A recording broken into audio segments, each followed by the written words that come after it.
Hey guys, what's up? It's me, Thomas. Today we're back here with the Nostalgia Critic. Today, we actually got on the holiday specials now with Miracle on 34th Street from 1994, to be honest. So no black and white, you'll get some color. So, I honestly don't remember this one. It's been a while, so without any further ado, let's check out this Miracle, huh? Be sure to like, subscribe for more, hope you enjoy. Let's go! There we go. Jeez. Hello, I'm the Nostalgia Critic. I remember it, so you don't have to. Oh, give me a second. There we go. On with the review. There it is. Little DBZ transformation to start it off. It's Christmas time, and I figure it makes sense to look over a Christmas classic. But instead, we're looking at the remake. Ouch. Okay, to be fair, Miracle on 34th Street has surprisingly been remade several times, and out of all of them, the 1994 version came the closest to matching the original. Is it just as good? I think you know the answer when you see what else this guy directed. But it is another film that has a lot going for it. It's well casted, well written, and does have a fair amount of decent updates. It also maybe talks down to its audience a little too much, which I know it's a kid's movie, a lot of kids don't watch black and white films, but it could have used a bit more of the class from the original. But that's not to say there's no class at all, it's just complicated. But who knows, I haven't seen it in a long time, so maybe my opinion will change. So let's start off this Christmas season by giving it another look. Shall we? So get ready to tell your children there's no Jurassic reindeer in this. Laura knows that'll be in another series. Let's take a look at Miracle on 34th Street. Let's go. It opens with Kris Kringle, played by Richard Chris? Attenborough, who do I even need to say was the only choice who should have played him at this moment in time, being recognized by a little boy. He thinks you're Santa Claus. I am. Now I have to kill you with kindness and bullets. Perkins plays Dory Walker, who's in charge of Cole's Thanksgiving Day parade. But the Santa she picks seems to be working too hard at getting his nose to look like Rudolph's. Give me the whip. You are intoxicated. You represent something that has a great meaning and significance to millions of people all over the world. There are several out there who rely on satirizing you in the name of blasphemy. Santa Christ. Fair enough, but yeah, honestly, if I call my Santa drinking, I'd be like, okay, you're fired. Can I get another Santa? Or something, like, jeez. Oh boy, this ain't gonna end well. And also, Santa crack, okay. Sorry, let's move on. Santa doesn't poop! Santa doesn't poop! Whoa! Bye-bye! Yes, Virginia, there was a Santa Claus. The other Santa is unable to perform, so of course Kringle is asked to take his place. Do you have any experience? Oh, just a little. My striptease version of him brings down the house. And a few other things. Ew. No, Thunder and Blitzen! Ah, my son's eye! He has another. Sorry! As you can imagine, he knocks it out of the house and they ask him to be their department store Santa. The only condition he insisted upon is that he be able to wear his own Santa suit. He has his own Santa suit. Well, if it's horrible, we'll make him wear one of ours. I think not. Like I said, always brings down the house. Only. He has a daughter named Susan, played by Mara Wilson. Hi, Susan. Yeah, you know the drill. And here's the thing. Mara has a tough act to follow with Natalie Wood. It was pretty pitch perfect for that role. She also mentioned in her autobiography that she was often encouraged to play up her cuteness. When that's going on, like emphasizing her lisp or her scrum-telescent vocabulary. It's Christmas Eve, and I'm going to bed uncharacteristically early. I'm not a fan. Eh. However, when she's allowed to be a real kid, I think she plays it pretty well. Like, I love this video message that makes it look like she's gonna be a sourpuss, but then shows she's got a good sense of humor. He told me not to say anything because he loves you and he wants to kiss you, and he thinks he's supposed to That's cute, but it also feels real, too. I'm happy to say there are a lot of those moments that legit work and offer a slightly different take on the original. Why not? I've known for a long time. Santa Claus, he's not real. Says who? My mom. Well, that's just not true. Ask your mom. Oh. Mom, your Santa made a pass at me. But the big bad owner of the competing business store named Lamberg, played by Jess Auckland, is taking a break from playing with his Napoleon action figures to combat Cole's success. I don't want my plans damaged by an elderly cherub in a red suit. This is the Wow, guy really? who always called when you needed a villain with a thick accent in the 90s. And seeing him in such a cartoonishly evil way talk about taking down a department store Santa is laughably silly, but does at least make me laugh. These small, seemingly insignificant, sentimental anachronisms can be surprisingly potent. Don't make me use my John Malkovich dictionary again. The film does have a decent enough sense of grace and class, too. Like, I love these shots of just Kringle walking home and we see New York in the morning. You could cut it and miss nothing, but it adds a real sense of atmosphere. Oh wait, I'm sorry, we need shots that last only 2 seconds and voiceover when people's heads are turned. That's how your kid's remake generates $1 billion. If only. Kringle suits up and starts his first day at Kohl's. Yeah, I mentioned this was a John Hughes production because it looks like Tchaikovsky banged Duncan's toy chest. But he seems to be recommending the competition for cheaper toys. Patrol frog that swims and blows up. Them things cost $70. Shoppers Express have got them on sale at $34.99 with a $5 rebate. Now that's reasonable enough, isn't it? It really is. Has anyone considered Shoppers Express might actually be the better store? Since when is Cole? Yeah, honestly. Also, is Kohl's supposed to be like the Macy's thing? Like, isn't it supposed to be like the Macy's Day Parade for Thanksgiving or something? Or did I miss something from Kohl's? I don't know. I'm not sure this is the same Kohl's, you know, Kohl. I don't know. Also, the fact that Santa's actually recommending the other store, which, ironically, isn't that the same store that's about to sue him? Or something about being the fake Santa or something? I don't know. I'm confused. Anyone else? Anyway. Sending customers someplace else. I don't think it matters where the toys are sold. I'm sure the people in this store believe exactly the same as I do. Ladies and gentlemen, will you help us in celebrating Santa Claus's last day working at Kohl's? Thank you for your effort. You know what you did. Depending on that. Oh, hi, Allison Janney with a funny voice. Your Santa's telling everybody where to go shop. If you don't got it or it's too expensive here, he's sending people to where they can get it and at the right price. Will you just return to whatever Howard Hawks comedy you came from and I'll get right on this. He made a Kohl's shopper out of me. I'm coming here for everything but toilet paper and bananas. Any store that puts the parent ahead of the almighty buck at Christmas deserves my business. I'm glad to pay for overpriced products because you care about us saving money. Wait, what? They decide to lean into it, saying if they don't have it, they'll find a store that does. And they wonder how the internet is putting stores out of business. However, it seems to work. I just thought as long as we were here, might as well stop by and say hello to the old guy. Dylan McDermott plays Brian. Doris Brian? Love thinks Susan isn't having enough of a childhood, so he takes her to see Kringle. What's your name? Susan Elizabeth Walker. What's yours? Mine. Kringle. Well, I have lots of names. Suresh, Gift, Von, Christopher. That's Russian. Again, it probably goes without saying, but these two work great off each other. Usually the store Santa Claus whiskers are too loose. That's because they are real. You give them a tug. Ooh! Are you convinced? I'm trying not to smile like a 6-year-old watching this guy. Yeah, no Nice kidding. to meet you, Plays sir. it up. Nice to meet you too. Bye. Bye-bye. I will give this movie 4 stars if it stops there. She's deaf. She just wanted to see you. You are a beautiful young lady. All right, with a coupon like that, I'll give it 5 stars if it stops there. If only. Both versions have Santa speaking a different language, and both are very effective. Again, showing you don't have to change much as long as you change the right element that keeps the same I love the spirit. ASL here. I'll get him Extra in. points for the fact that this kid actually is deaf, and Attenborough insisted they don't rehearse so that they could capture her real reaction when she found out he knew sign language. Oh, that's sweet. Screw the premise. I'm starting to think the real Richard Attenborough is actually Santa Claus. No kidding. Don't worry though, the stupid comes well. back as at a bar, where I guess drunk Santas hang out. I will admit, I like to think that's the one from Home Alone. Two of Lamberg's accomplices, played by James Remar and Jane Leaves, find the old Santa that was fired.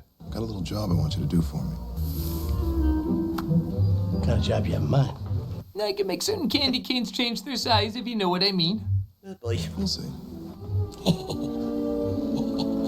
The world doesn't need more Rob Creepy. Schneider. Don't do that. camels. But then the movie jumps back to good when Kringle talks very adult about the importance of believing in symbols. I'm a symbol of the human ability to be able to suppress the selfish and hateful tendencies that rule the major part of our lives. Well, that's Very good to know. I'm talking about religion. I gather. The Jesus-y one specifically. I got it, yeah. If you can't accept anything on faith, then you're doomed for a life dominated by doubt. Which brings me to why the earth is flat. You see? If I could make you believe, then there'd be some hope for me. If I can't, well, I'm finished. No pressure. You might just end me, but don't let that bother your day. Now, where's my sugar-coated revolver? This is down, sir. He's a bit slow, do you think? Brian gets Kringle to babysit while he has a date night with Dory. While putting her to bed, he gets her to say what she wants for Christmas. That's what I want for Christmas. A house, a brother, and a dad. I can get you Lincoln Logs, My Buddy, and Bandit from Bluey. Kringle says he'll do what he can with her bratty-ass demands, but things aren't going well when Brian proposes and Dory turns him down. Some of this writing is okay and some of it seems really off. Have I ever given you any sign? I put my faith in you. Then you're a fool. She even said that line like, this is what you think this character will say? All right. Whereas when the drunk Santa from before follows Kringle berating him. What is a guy your age playing this game for, huh? Is there a darker side to this? You got a thing for the little ones, huh? Because they ain't much good for nothing else, are they? Okay, that earns a P in front of the G. Yeah, pretty much. Let's see what the P stands for, though. Oh boy. He hits him with his cane, yet weirdly my favorite Santa Clauses are violent, and he overreacts, acting like he beat him senseless. Wait a second, you're Cole's Santa Claus. Well, Grammy Moon is gonna take down your poster above her bed. Oh boy. He's arrested, and of course, news spreads like wildfire. New York's most famous Santa Claus has a mean streak. Without any apparent provocation, struck him repeatedly with a walking stick. It's okay, we just need an angle. If someone's prices are too high, he'll beat them down until they lower them. Oh boy. Oh boy, I guess that was the plan. Make him look like the villain. Honestly, I thought he was gonna just attack him, kidnap him, or something, but I guess not, just discredit him. Which, in fact, if I gotta give him that, but yikes. Kringle is taken to a mental ward, and I kinda love how overly dramatic this imagery and music is.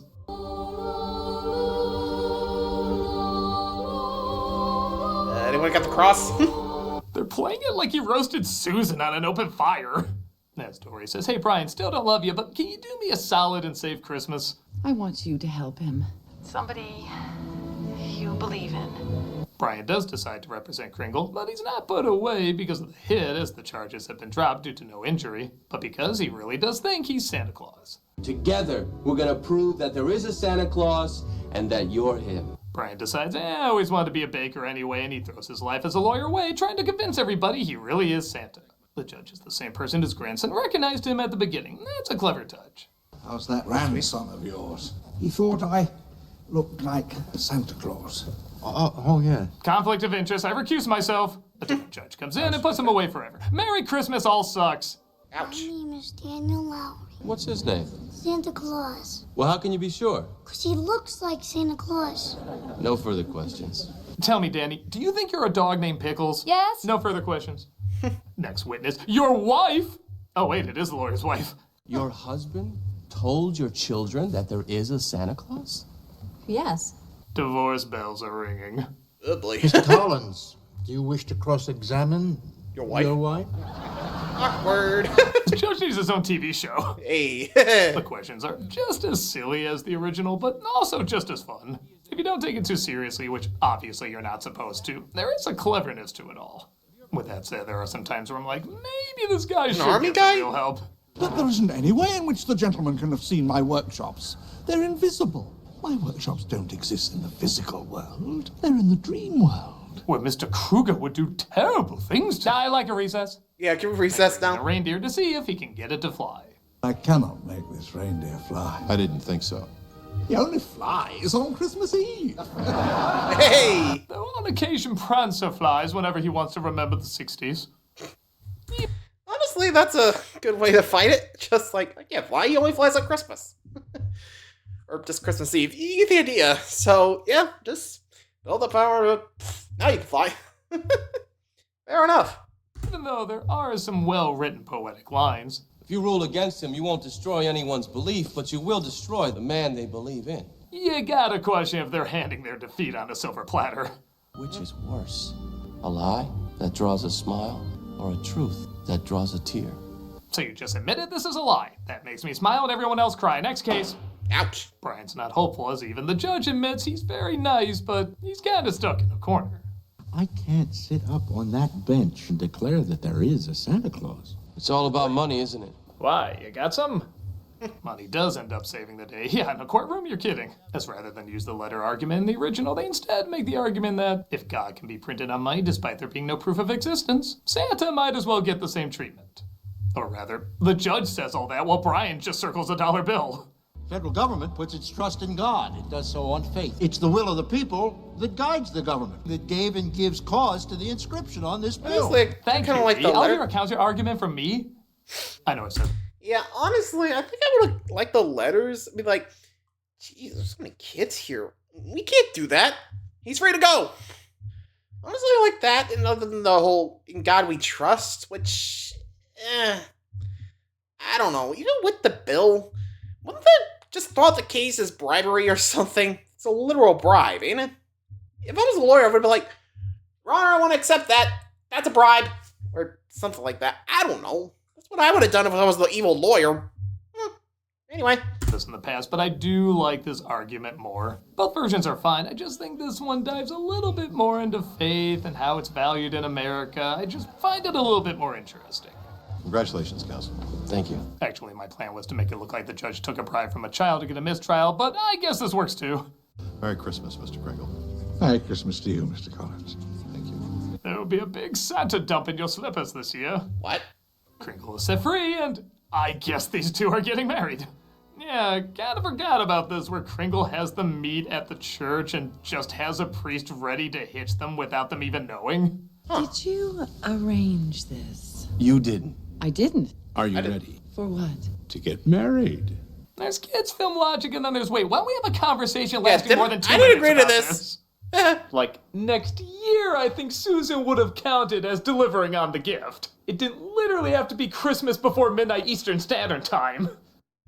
To each your own, as they say. What's a gift for Christmas? She got her dad, which means her life-size Barbie dream house is next. Where is everybody?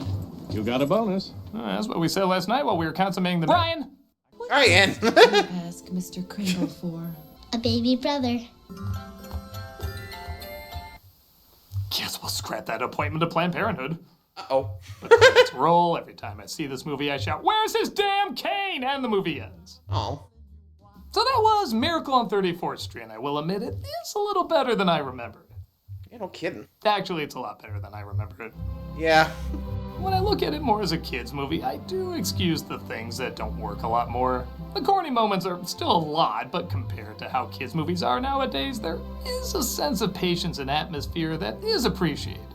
True. The movie looks fantastic, and the spirit of the holiday is all over the place. Not just in the set design, but in the performances, too. Had this film not been a remake of a classic, maybe I'd appreciate it a little bit more for what it was, but I'm always going to think back to how much more classy and subtle the original is. It does a good job at creating its own spin in many respects, but there's so many moments where I just keep saying, man, they did it so much better in the other one. But like I said, I do also know there's Everyone's a lot got of the kids out will, there that you know? don't watch black and white movies, so maybe this can serve as a gateway to films like that. Like after they see this, maybe they do want to check out the original. I'm not gonna pretend I can erase the other from my memory or act like there aren't a lot of things in this that are pretty awkward, but it does have more moments that work than don't. If you're looking for a different version, that's not an improvement, but certainly an interesting take that'll probably keep your kids' attention more. True. This is a decent enough Christmas gift to check out. Amen. I'm the nostalgia critic guy, remember? So you don't have to. The holidays have just begun. Sentimental anachronisms can be surprisingly potent. And I still don't even know what that means.